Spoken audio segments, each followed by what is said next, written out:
guy from Africa that's asked to come and tell African lullaby stories. Put away your pens. It's not going to be intellectually deep. It might not be theologically sound. It's going to be real. So I thought, seeing that this is Africa's only chance on this stage and maybe the only one. So let's do a couple of African things. Yes. Number one, you're going to have to say after me. You ready? Dumelang! Dumelang! Great, let's step it up. Sanibonani! Sanibonani! Yeah. Okay, let's go one level up. Goeienaand! Goeienaand! We're going to step it up. Good evening! Good evening. Okay, you just said good evening in 3 South African languages. This one is for free. Say after me. Baie dankie. Baie dankie. That's Afrikaans for thank you very much. I'm going to end it there. Africa's got 1.5 billion people. Did you know that? So I'm from deep, dark Africa. I'm from the shiny part of deep, dark Africa, South Africa. Youngest continent on earth, median age 19.5 years old. Poorest continent in the world. How crazy is that? South Africa, 63 million people. Look, the official rate is 30% unemployment. We know it's actually 40 because that last 10% of people stopped looking. Biggest unemployment in the world, according to the World Bank. Most unequal country in the world, according to the World Bank. Thank you, John, for getting us on top for the right reasons. John Jones is not a very Afrikaans name. My name is Bertie Lourens. So I thought to help Brandon next time, that's the way you say my name. Bertie. So That's funny. my story that I want to share tonight is how I moved from ambition to obedience, from being a slave to being a son. Because I've learned slaves perform and sons obey. And I hope that you can see the pain in it so that you don't have to go through my pain. I built a business in 7 years. After 7 years, I had a sheriff of the court at the door with a court order to shut me down. And before I knew it, I was exhausted. My doctor told me I had prostate cancer, and I had a wife that wanted to leave me. And that all in 7 years. Luckily, it's 21 now, so the last 14 years have been glorious. I want to tell you about that. So, let's start with my family. Okay, that's who they are. So that's who they were at the time when my life came crashing down. If you think about that, that's really all we want. We go to work, we build businesses because we want that. Think about it. We want crazy, fun-loving, exciting families. But somehow we find our way down a slippery path of self-importance and wealth and fame. And before we know it, we trade that dream for self-importance. And that's my journey. It's been very painful. I almost lost my family. My wife wanted to leave me. And if you think of that, and you tell me, what are you willing to do that will cause you to give that up? Nothing. You'll fight for that. But somehow, I found myself in this pursuit of wealth and importance where I almost lost them. This is who I have today, because God rescued me from myself. And you can see those happy faces. So it's a story. Thank you.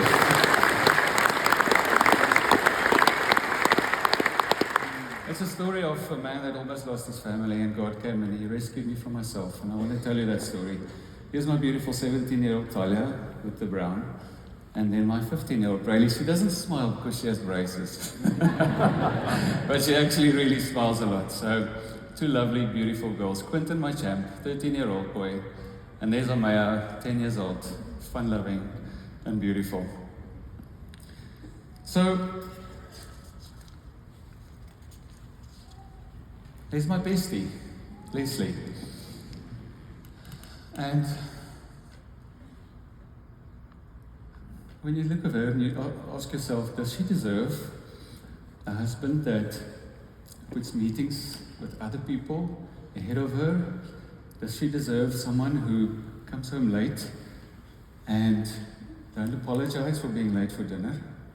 She deserves someone that works hard for his own self-importance and then blame it on the family and tell it, but we're doing it for us, and I'm doing it for you guys.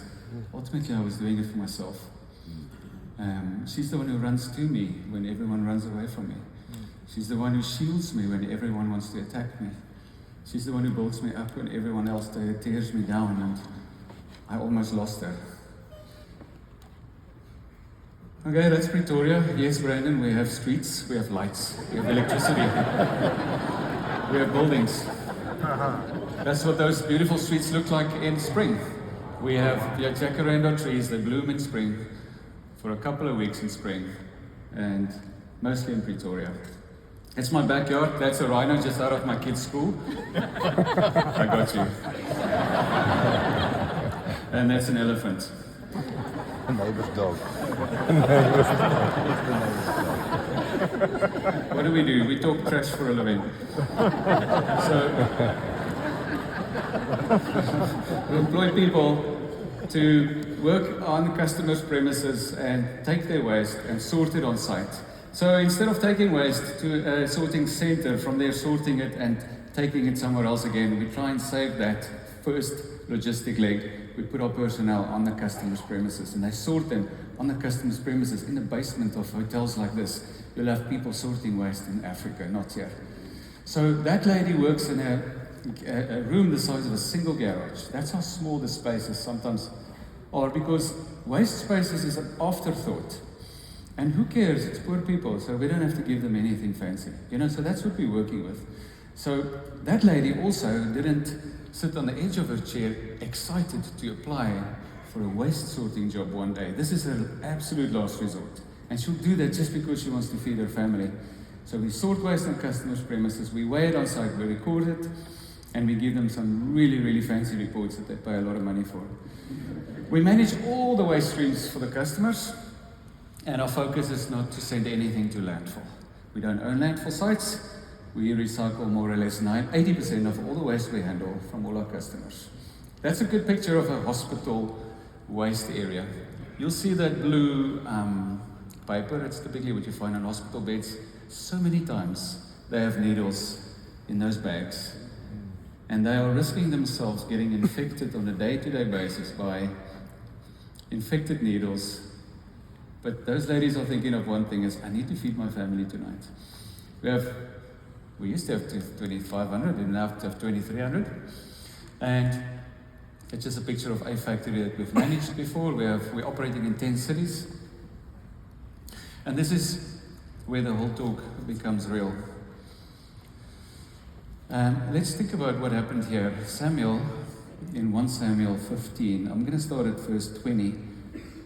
And Saul said to Samuel, "But I have obeyed the voice of the Lord and gone on the mission on which the Lord sent me and brought back Agag." Well, I obeyed the voice of the Lord, but I brought back Agag. God said, destroy everyone. So how disillusioned must you be to say both those things in one sentence? I brought back Agag, kings of Amalek. I have utterly destroyed the Amalekites. The very next sentence, is the guy smoking? But the people looked at the plunder. They took of the plunder and the sheep, the oxen, the best of the things which should have been destroyed, to sacrifice to the Lord your God. He says to Samuel, to sacrifice to the Lord your God. See how easy this happens, that it doesn't become my God anymore, it becomes your God, Mr. Prophet. And this is a very real story that also happened to me. Somehow, it's not my God anymore. He's the God of the pastor of the church that I attend. And then the next happens. And on the screen you can see, but Samuel replied, "Does the Lord delight in burnt offerings and sacrifices as much as in obeying the Lord? To obey is better than sacrifice." So this ambition to obedience, again, slaves want to perform. And you can see how I fell into the mentality of a slave. And I believe Saul the same. Sons obey. We want to obey our father. That's all we do. If you're a son, you want to obey your father. Okay, so yes, I did have hair, Brandon. At some point, I had hair. Not all South Africans are bald. And that was me. I was a very insecure and angry teenager. I want to tell you, I want to start my story there. How did this all happen? Started with my dad, an insecure, sad man. He couldn't keep a job. He didn't have the ability to show me or our siblings that he loved us. He had his own ways, but he could never say it. I never saw him hug me, any of our siblings, or my mom. We never heard the words, "I love you." He couldn't keep a job. He tried many businesses, they all failed. And all he could do was blame. So you can imagine how I set out to become the opposite of my dad because of what I saw. And you can see where it got me. I left home with one goal: get rich quick. Sell Kirby vacuum cleaners. Yes, Poppy. It didn't work. I met a man called Raymond Ackerman, and shortly after I got saved, he started the biggest retail company in South Africa at the time, about 90,000 staff, 6.5 billion revenue. He was a Jewish man who loved the Lord, and he just wanted to build a good business and be a good steward of the resources he had. And he taught me how to build a business. And he said, if I do exactly as he tells me, he will mentor me forever. And he mentored me for 20 years, and he died 2 years ago. But he promised to help me, and he kept his promise for 20 years. One condition: I do exactly as he says. So I did that. So I became a massive success, and I became a big deal. I was becoming rich, and I was becoming recognized. Oh, and by the way, people found out he's my mentor and made me look even better. So I worked my fingers off to remain on top of that pedestal, because I didn't think if I had to get off that pedestal that I could ever make my way back. So I was going to give it all to never lose this status. Successful guy who's getting rich with an awesome mentor. And what I was willing to do to keep that. I remember Bill Johnson said, whatever you gain through self-promotion, you can only keep through self-promotion. So here's an interesting stat: 50% of startups are launched by entrepreneurs to prove themselves to others. I started a business so that I could also prove something. I have what it takes, because my dad never told me. But 50% of entrepreneurs do it for this silly reason. I want to prove something. As soon as I can afford that car, I will buy that car. And I will show you guys I can drive that car. 20 to 30% of people start companies for social recognition. How crazy is that? So I met Jesus at 23. I've been saved 27 years. I'm turning 50 this year. I'm going slow this year. It's my jubilee year, by the way. So most of this 27 years, I was building my kingdom, not God's kingdom. I was building a kingdom with a Jesus marketing campaign. And I could get away with it. And so many of us continue to get away with that. Luckily, God rescued me from myself, and he pulled the carpet out. So I was becoming really famous, because in Cape Town, we advised the city of Cape Town how to launch a citywide household recycling collection program. We won a tender to actually do that for them. We were the first company in South Africa to do that. All the city councils, for all of us, they wanted to interview me, and the radio stations interviewed me, and TV interviewed me, and life was just amazing. I was on the cover, I was being interviewed. I was becoming a hotshot, a very important person. Christians applauded me. Pastors started to respect me. So I then got to a point where I was starting to work for this applause. I wanted to also continue to get Raymond Ackerman's applause, my mentor, because he's a big deal. All these other people are applauding me. All these church leaders are starting to respect me. And it all became about this addiction of applause. When a big guy tells you that you're a big deal, what are you willing to do to remain a big deal? Okay, sheriff came to my door with a court order to shut me down. 7 years in. I wanted to just pause here and try and paint the picture of what happened here. I was becoming increasingly more addicted to self-importance. So the business decisions and the entire growth strategy of the company was all built around me looking good. And it happened under everybody's eyes. Everybody said, that is a great idea, Bertie. Let's do that. So one bad decision led to one contract losing us a lot of money, and we went into the red. We had enough money for 9 months. 12 months later, we were still bleeding. We stopped paying levies to our revenue services, and eventually they got a court order to shut us down. After I had that sheriff at the door, I realized what was going on, and I remember I fell on the ground in the garage, and in that moment, God showed me how far I was away from His kingdom, my kingdom here, His kingdom here, and it was creating a void as I was going on. And He was going to love me enough to rescue me from this thing. And just one thing had to happen. All I had to do was repent for my pride, repent for the arrogance, repent for the addiction of wanting to be an important person. I repented and I surrendered it all. I said, God, you can do anything with me. You can do anything with this business. It is bankrupt, by the way. You can do what you want with it. Yeah, completely insolvent. And 2 days after that, well, not 2 days, shortly after that, 2 miracles happened. Number one, I got involved with a legal discussion with the city of Cape Town. That was the contract that lost all this money. And somehow the legal team found a loophole to recalculate the fee to pay us. And the recalculator that I had to sign one addendum, and that changed the fee, and it brought the entire company back into the black. And that was a miracle, because these guys are not easy guys to deal with. And the second thing is I approached the revenue services with a payoff plan, and they accepted it. I've never heard of that. So I realized there's 2 miracles that happened. God is serious about this, and I need to start paying attention. So I repented. Shortly after that, I started to fast. And while I was fasting, I felt God say to me, He wants me to give shares away. Remember, it's still a bankrupt business, so it's an easy decision. But I couldn't do it. I couldn't do it. I struggled with that. I asked my wife, I feel this is what God is saying to me. And she said to me, if God said it, He'll show you. Stop scheming. So for a whole year, I kept praying. And I asked God, what should I do? What should I do? Right. Something just important to ponder on and pause quickly is just some scriptures on pride. That's just the one. God opposes the proud, shows favor to the humble. He will oppose you.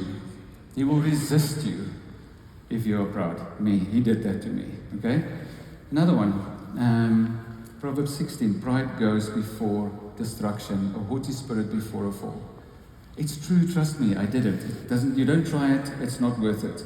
You will feel resistance from God if you continue to live a life of pride like I did. Now, let's look at my bestie again. So, back here, I was the big deal. Look at him. He's a big deal, and she's lovely. I think I'm so important. This is back then. And she's just, oh, this is my husband. I'm going to look lovely. But back then, she wanted to divorce me. I took her to Italy. I thought that's great. That's what good husbands do. Good husbands don't do that. Good husbands serve their wives with their words and with their time. At her expense, I would take more time at the office. I'll take more business trips. I'll take more phone calls. I'll take more meetings. I'll miss dinner. And I'll say, I'm doing this for us. I remember I would say to her, do you know how hard I'm working? Can you just cut me some slack? I'm sure those words are being used in many homes. So, that was the point when God said He wanted shares. I surrendered everything back to Him. 2 miracles happened. January 2013, He says to me, give shares away. The whole year I start praying. But God had more things that He wanted to do with me. Every time I prayed, He would say, wait. Because there was something else that was still wrong in my heart. So in that same year, I felt ill, very ill. Of course, I go to the GP, I get antibiotics, 2nd, 3rd, 4th antibiotics. Eventually said we must test for cancer. you have a growth in your prostate. We do a blood test for cancer. And of course, when that phone call comes, the doctor says, can you please come see me urgently? You know what's coming. I went to the doctor, and he said to me, your PSA is very high. You've got all the symptoms of prostate cancer. Don't worry, we can get you in immediately. And he told me the whole story. And when I left the doctor's room, the walk from the doctor's room to the car, that's when my world fell apart. Because then I realized the important things. What if I die in 12 months from now? Okay. And this is the only picture I saw. And I saw those kids. And I asked myself, what do they have to say when they come to my funeral? So I realized the only thing that will matter to them is the memories they have with me. And here I am busy robbing them of memories. And I was confronted with the reality, am I building memories with them, or am I robbing them of memories for myself, my self-importance? This important guy is stealing time from them, and stealing time from my wife. And as I walked from the doctor's room to the car, I remember King Hezekiah was about to die, and he begged God to extend his life, and God gave him extra years. And in that walk, I begged God to forgive me for the way I was treating my family, and I asked him, if he would extend my life, I will vow these things. Number one, I will seek him every day of my life, from that moment onwards, October 2013. I'll seek him every day. I will radically obey him, and I will honor my family with the time that they deserve. I made that promise. I was in church on the Sunday, and during worship, I feel God say to me, my son, number one, you have no cancer. Number two, you have no growth on your prostate. Number three, I go to urology hospital the next Wednesday. After a full day of testing, the doctor says to me, there's nothing wrong with you. Put your mouth guard back in and get back in the game. Yeah.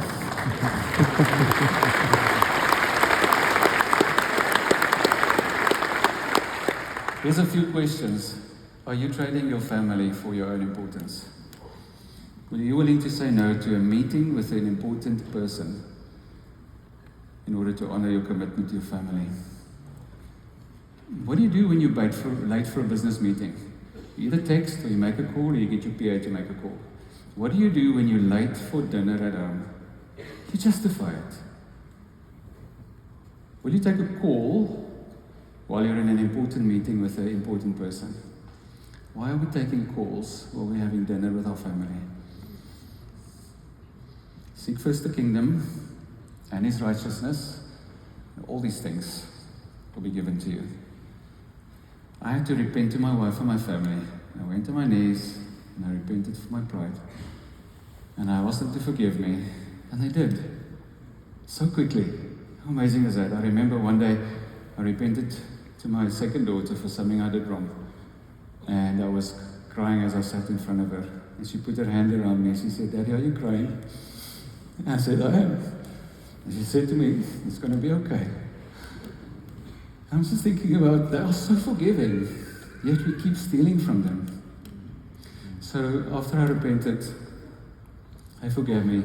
I committed to them that I will seek God every day of my life, and I asked them to hold me accountable to that, because that's the only way I can be a good dad to them and a good husband to my wife. And I will prioritize them over others. And that's been the most difficult thing to honor. So I will prioritize my family over others. No one is more important than them. But somehow my actions don't always tell that truth. So God asked me for shares. And first I decided to give him 30%. And I asked him, how do you feel about 30%, God? And he was quiet. And so I gave it. Remember, it was still bankrupt. But the nice thing is that he didn't ask for numbers. I'm sure if I said 1%, he would have said, sure. As long as he can get me on the way, he can work with me. So I gave him 30%. 2014. And shortly after that, I felt God whisper that he now wants control. And that was a very, very scary day. Because it was 2 or 3 years later, and by then the company picked up, we started making profits, we were blooming again, we were paying back our debt, and now this thing was worth something again. I had to tell my friend John that this is what God said to me, and he kept on for a year. When are you going to obey, brother? When are you going to obey?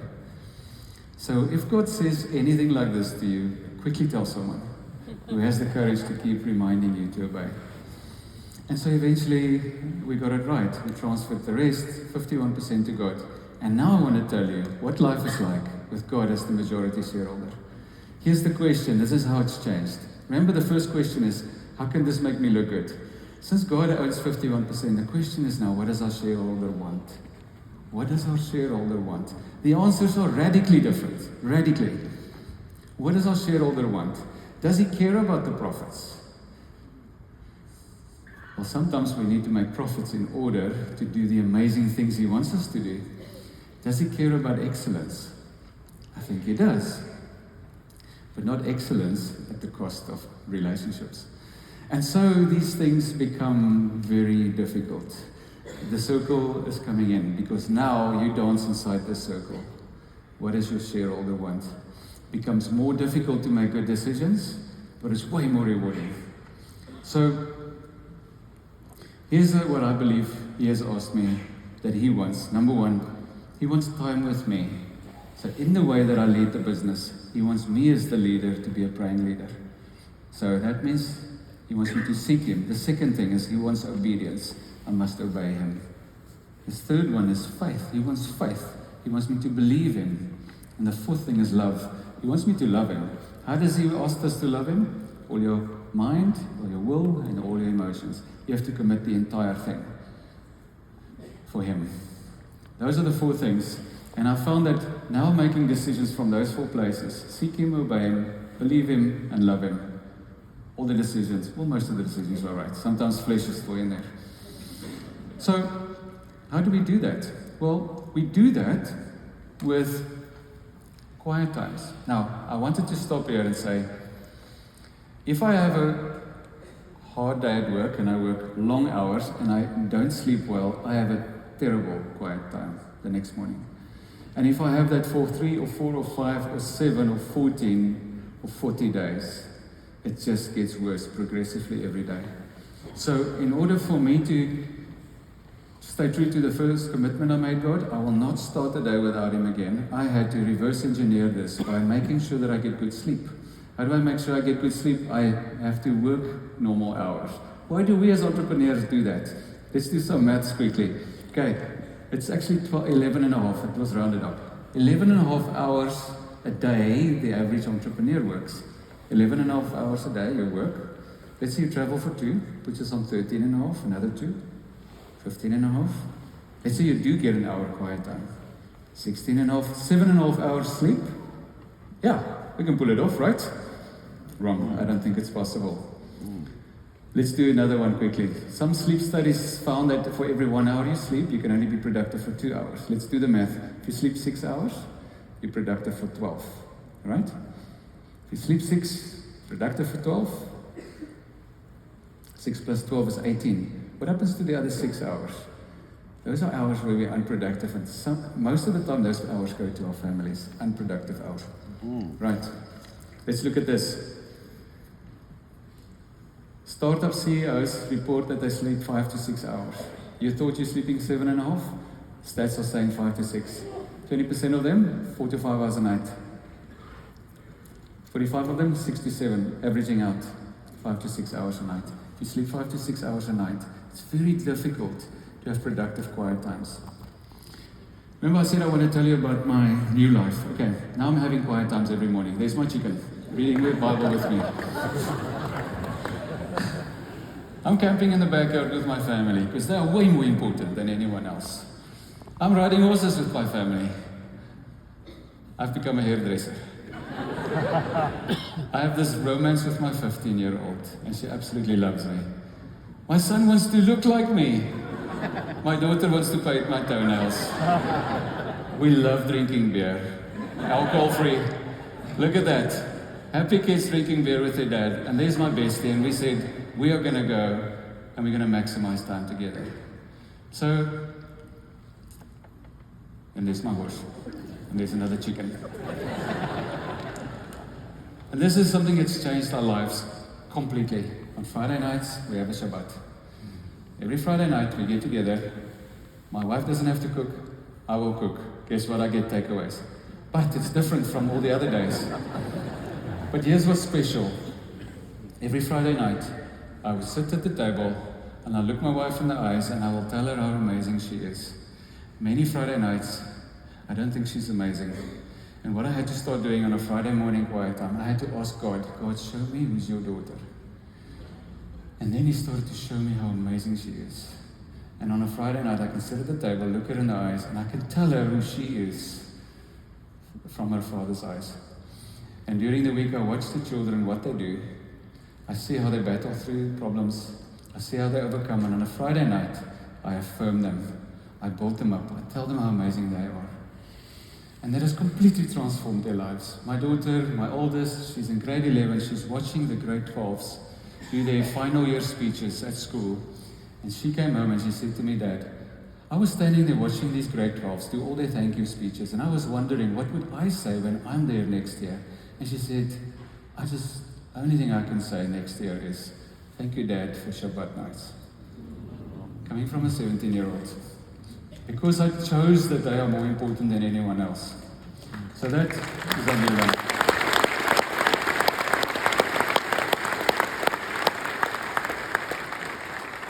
These are questions I prepared for the rest of you. And if you die today, let's say tomorrow morning you don't wake up. You die in this hotel. Okay? It's very possible.